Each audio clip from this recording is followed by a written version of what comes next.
Salut les aquariophiles, c'est Aquamalin et bienvenue sur la chaîne pour une nouvelle vidéo. Aujourd'hui, je fais une vidéo tutoriel pour installer son aquarium à crevettes. Donc pour tous ceux qui veulent avoir des crevettes, suivez bien la vidéo, je vais vous donner tout le matériel et les astuces nécessaires pour maintenir des crevettes à la maison.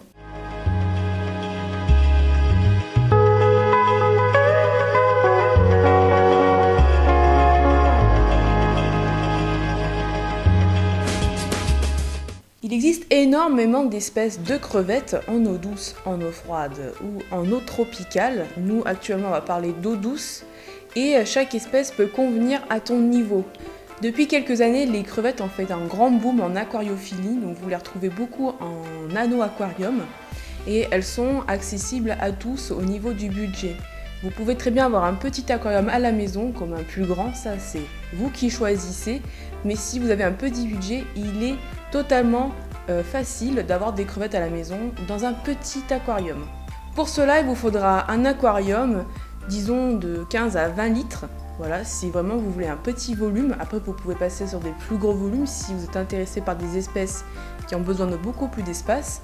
Mais si vous voulez débuter dans les crevettes, n'hésitez pas à partir déjà sur un petit volume. Voilà, avec des crevettes qui sont très peu exigeantes.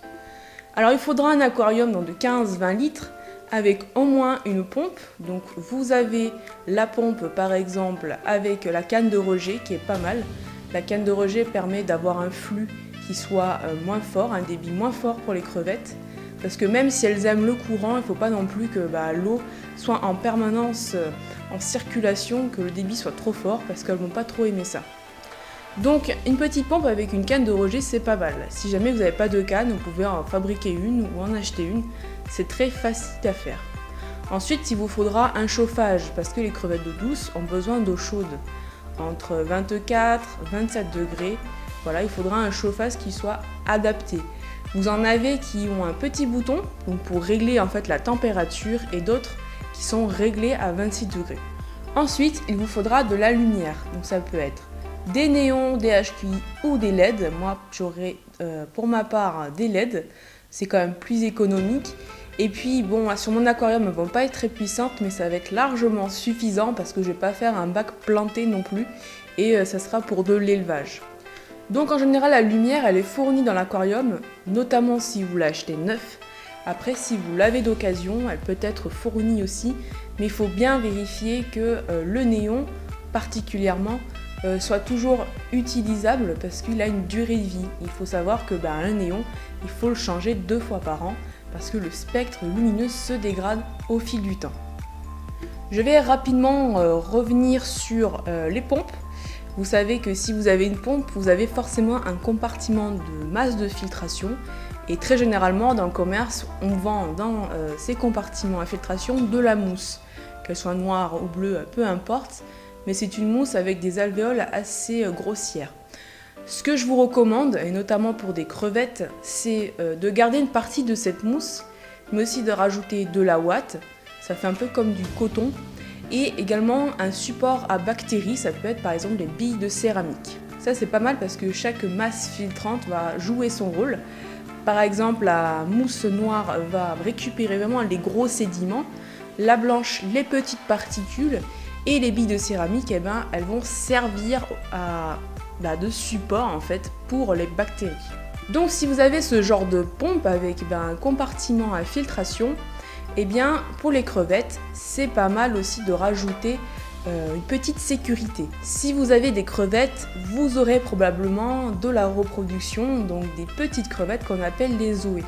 Les zoées sont vraiment très très petites et peuvent être aspirées par les pompes. C'est un accident qui arrive très souvent en aquariophilie. Donc je peux vous donner une petite astuce pour contrer cela. Vous pouvez acheter un bout de collant, couper le bout et puis l'enfiler sur la pompe pour justement éviter aux zoées de se faire aspirer. Donc c'est un collant qui va laisser passer l'eau parce que les mailles sont assez larges mais elles sont assez petites pour que les crevettes ne puissent pas passer. Donc si jamais vous ne pouvez pas changer la pompe pour une question de budget, vous pouvez faire ça, un petit collant à top budget, c'est vraiment pas cher du tout, vous en avez pour 1 ou 2 euros. Vous coupez l'embout et vous le mettez sur la pompe et vous êtes tranquille. Ensuite, ce qui est recommandé pour des bacs à crevettes, c'est l'exhausteur. Alors, l'exhausteur, c'est un peu l'inverse de la pompe. Vous avez les masses de filtration qui sont à l'extérieur. Donc vous avez en fait le système de pompage au milieu qui est ensuite relié à des axes en PVC et qui, sur leurs embouts, ont des mousses. Donc comment ça fonctionne? Très généralement, un exhausteur, ça fonctionne avec un bulleur. Donc le bulleur, en fait, au lieu d'ajouter la pierre à l'embout du tuyau, vous glissez le tuyau dans le tube et ça va faire un appel d'air et créer une circulation de l'eau. Donc en fait, ça remplace une pompe classique en aquarium. Et moi, pour ma part, j'ai voulu remplacer le bulleur qui fait un petit peu de bruit, faut le dire, par une pompe que j'ai achetée sur un site et que j'ai pu raccorder sur mon exhausteur. Donc ça a l'avantage de jouer un rôle de pompe et puis aussi d'être plus silencieux. Voilà. Donc après l'exhausteur, c'est quand même plus adapté, c'est sûr, mais voilà, ça va prendre un peu plus de place. C'est à vous de voir au niveau de votre budget, de votre espace, et puis aussi si vous voulez faire beaucoup de reproduction. Ensuite, suivant les crevettes, il faut choisir un sol adapté. Alors les crevettes, elles sont très sensibles au fer et au cuivre. Donc moi je vais prendre des espèces assez simples de maintenance, je vais prendre des Nocaridina heteropoda. Donc pour ça, moi je prends un sol vraiment très simple qui s'appelle le Manado, que en général j'utilise beaucoup en aquariophilie. Donc ce sol a pour avantage de ne pas présenter de cuivre et de fer, et puis c'est un sol qui est assez suffisant pour alimenter quelques plantes. Ce sol, en fait, il faut le préparer à l'avance avant de le mettre dans l'aquarium. Donc on va d'abord le nettoyer, c'est-à-dire le mettre dans une bassine et le rincer à l'eau claire. Ça va permettre d'enlever les impuretés, les poussières, etc. Jusqu'à ce que l'eau soit propre. Une fois que l'eau est propre, ça veut dire que le Manado, il est également il est propre lui aussi, il est clean. Et vous allez pouvoir ensuite l'installer dans l'aquarium. Alors pour installer un sol dans l'aquarium, donc là, en l'occurrence, on a le Manado. Vous pouvez ensuite par-dessus rajouter une couche supplémentaire, ça peut être du gravier, du quartz ou du sable. Moi, je vais laisser le Manado tout seul parce qu'il a aussi l'avantage de servir de sol et de nutriments pour les plantes. Ça ne va pas poser de problème pour les crevettes, au contraire. Pour installer un sol en aquariophilie, il faut respecter une règle qui est toute simple, c'est de créer une épaisseur inférieure à l'avant et supérieure à l'arrière. Donc pourquoi? Parce qu'il faut que les plantes à l'arrière aient suffisamment de sol pour que les racines puissent puiser tous les nutriments nécessaires à leur croissance. Donc là, on a mis du Manado, mais il y a des espèces de crevettes et d'écrevisses qui ont besoin d'un sol très spécifique. Certaines d'entre elles ont besoin d'une eau soit acide, soit plus basique. Donc là, en fait, il faut un sol qui soit adapté pour également adapter l'eau qui sera dans l'aquarium. Donc voilà, il y aura des crevettes qui auront besoin d'un sol plus riche en tel et tel nutriment, un sol qui sera plus riche en pierres volcaniques. Donc voilà, c'est vraiment très diversifié. Donc quand vous vous renseignez sur une espèce, renseignez-vous aussi sur le sol pour qu'il soit adapté à ses besoins tout simplement. Après avoir mis le sol, il faut commencer à remplir l'aquarium. Donc beaucoup d'entre vous me demandent quelle eau il faut ajouter dans un aquarium, notamment quand on commence à faire un nouveau bac. Alors vous avez trois choix. Soit vous prenez l'eau du robinet, qui va dépendre de votre lieu d'habitation, puisqu'elle diffère suivant les communes et les départements. Donc pour cela, pour voir si l'eau sera adaptée aux besoins de vos crevettes, vous pouvez aller directement sur santegouv.fr et aller dans la catégorie les eaux. Donc là, quand vous allez sélectionner votre commune, vous allez pouvoir trouver tous les paramètres de l'eau de votre robinet. Donc ça, c'est pas mal, notamment au niveau du pH. Ensuite, vous avez l'eau osmosée, qu'on retrouve en animalerie. Donc vous pouvez l'acheter là-bas. C'est pas très cher, ça doit être entre 5 et 15 centimes le litre. Voilà, donc après, il faut voir si vous voulez un petit ou gros aquarium. Mais voilà, c'est une eau qui va être neutre, donc il y aura un pH de 7. Donc ça, c'est pas mal aussi. Ensuite, une dernière façon de remplir un aquarium, c'est l'eau en bouteille. Là, pareil, il faut regarder sur le descriptif de la bouteille, voir son pH, s'il serait adapté aux crevettes qu'on veut avoir à la maison. Moi, pour cet aquarium-là, j'utilise de la Monroucous. parce qu'elle a un pH de 5,5 voire 6 suivant les packs que je prends.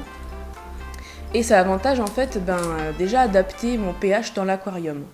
Il vaut mieux avoir une eau avec un pH au plus proche en fait de ce qu'on veut dans l'aquarium, plutôt que de mettre une eau par exemple du robinet qui est très dure et ensuite baisser le pH. Et ça c'est très long, parce que pour baisser le pH, il faut baisser le KH. Le KH a un pouvoir de tampon, il faut baisser ce paramètre pour baisser ensuite le pH. Donc il vaut mieux acheter une eau ou avoir une eau qui a déjà des paramètres qui se rapprochent de ce que l'on veut, c'est beaucoup plus simple. Ensuite vous pouvez faire un mix. Donc par exemple moi je vais mettre de la Moronchus et rajouter un peu de l'eau d'un autre aquarium, ce qui va permettre déjà d'apporter des bactéries et d'accélérer le cycle de l'azote. Pour ceux qui ne connaissent pas le cycle de l'azote, je vous invite à voir la vidéo qui est déjà sur ma chaîne pour vous expliquer en fait comment on met en route un aquarium et ce qu'il faut respecter comme délai avant de mettre les premiers habitants. Pour remplir l'aquarium, vous avez différentes méthodes. Donc pour éviter justement de creuser le sol, ça serait embêtant en fait de mélanger tous les sols entre eux. Après si vous n'en avez qu'un seul, ça pose pas de souci.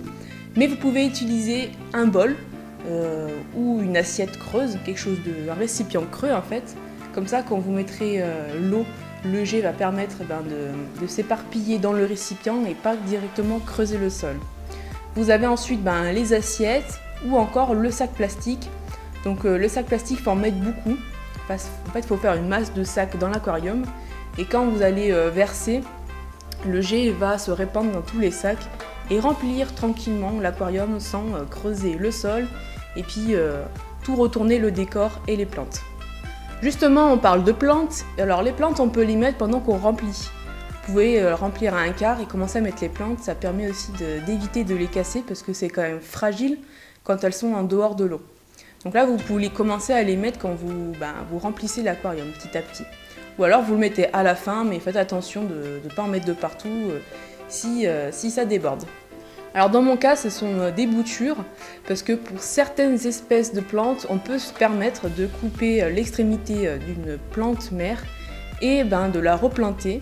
Et cette dernière va recréer des racines pour à son tour grandir. Et j'ai rajouté une cladophora. La cladophora est un mélange entre une mousse et une algue, et elle est très appréciée par les crevettes. Donc là, vous avez vu, elle était dans un sac. Il ne faut jamais mettre l'eau d'un sac qui provient d'une animalerie dans son aquarium, pour deux raisons. La première, c'est que peut-être les paramètres de l'eau qu'il y a dans le sac ne correspondent pas à l'eau de votre aquarium. Et deuxièmement, parce que peut-être cette eau-là comporte des bactéries ou des virus indésirables à votre aquarium. Cette cladophora est très appréciée par les crevettes, tout simplement parce que c'est un support à bactéries et à nutriments. Donc les crevettes vont venir s'installer dessus et manger tranquillement et ça va les occuper. Maintenant qu'on a tout installé dans l'aquarium, c'est-à-dire le sol, les plantes et peut-être aussi les décors si vous voulez en ajouter, l'aquarium, une fois qu'il est en eau, vous pouvez dès à présent ajouter votre matériel. Donc en l'occurrence, le chauffage et la pompe. Et vous raccordez tout ça sur une multiprise. Maintenant que votre aquarium est terminé, il faut entamer le cycle de l'azote. Donc le cycle de l'azote, c'est toute une succession de paramètres physico-chimiques très importants. Donc il faudra attendre 3 semaines à 1 mois. Et ensuite, vous pourrez ajouter vos nouveaux pensionnaires. Voilà les amis, vous avez les astuces et le matériel nécessaire pour maintenir un petit aquarium de crevettes à la maison. C'est vraiment le plus simple qu'on puisse faire. Donc n'oubliez pas, il faut un aquarium, de la lumière, un chauffage, une pompe avec également un petit collant si besoin. Ou alors un exhausteur, c'est quand même le top. Ensuite, un sol adapté à votre crevette, des petites plantes si vous voulez mettre des plantes. Et puis une eau adaptée au plus proche des paramètres pour vos crevettes. Je ferai très prochainement une vidéo sur les crevettes en général, c'est-à-dire les paramètres, la nourriture à donner, la durée d'éclairage, également les petits extras qu'on peut également leur donner en tant que nourriture.